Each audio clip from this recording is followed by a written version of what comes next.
Does anybody know what these are? Well, these are vaping chemicals that teenagers are putting in their bodies every time they choose to pick up a vape and use it.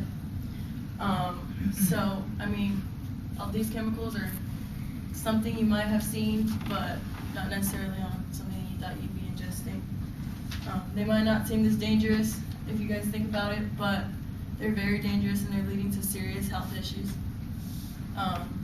Many teens are dying from this, being hospitalized because of this, and the increase of people using it is growing. So it's something that is becoming kind of an epidemic among teenagers. As a nursing student, I'm actually very passionate about something like this and like other things that are kind of in this category, because you want to find new ways about how to get people to stop doing these kinds of things because of the issues that they're leading to. So today I'm going to share with you how vaping has grown rapidly over time and is causing major health issues, and how there are increased deaths and hospitalizations because of vaping. So for the first one, I have a chart that shows how high school and middle school kids have increased their usage of vaping over time. This is a government youth tobacco survey that is taken yearly, so this year hasn't came out yet because it's not over, so yeah.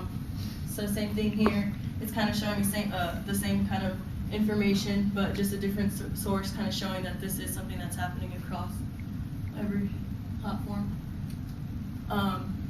Flavors have a lot to do with people and their addiction towards these things.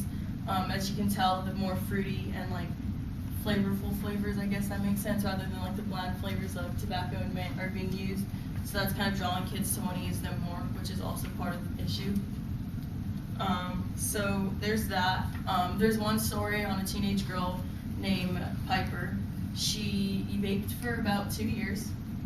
She was getting ready to leave to Northern Colorado University when, about 2 weeks before she was getting ready to move in, her parents had noticed that like she wasn't feeling well, and she finally told them like she was having issues breathing, wasn't really able to, catch her breath, and so they took her to the ER. And when she was there, they diagnosed her with a severe lung illness. I can't find like what illness was anywhere, so I'm not quite sure what that is. And most of the illnesses that I'm finding, like they're just kind of referring to it as a generalized like lung disease. So I mean, this is something that I really think that a lot of people can connect with, because I mean, she's a freshman in college, so think about it if that were you. So I mean, it's a really big problem, and it can be anybody you know. So yeah, there's that.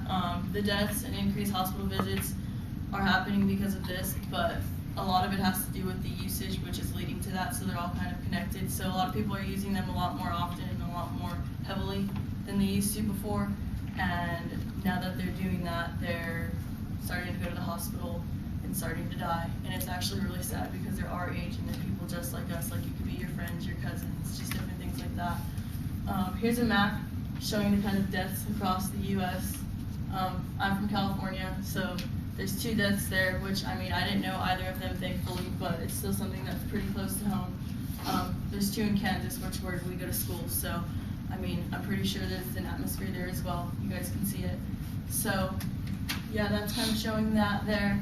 The hospital visits that are coming along, oh, I thought there was another white slide, so go back to that one. Yeah. So a lot of these hospital visits that are coming in, they're able to do something.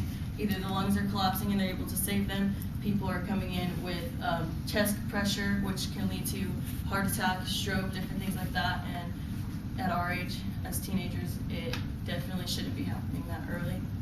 So yeah. So today I shared with you the impact that flavors have on the usage of vaping, and how it's adding to the increase of usage, and how the usage is leading to health issues and increased deaths and hospital visits. And yeah, so the FDA is now implementing new regulations. They're still kind of in the process, so none of them are really out there yet, but they're trying to put in regulations so they can stop kids from using this. I know in certain states you have to be 21 or older to buy, not 18, so I know regulations like that are being put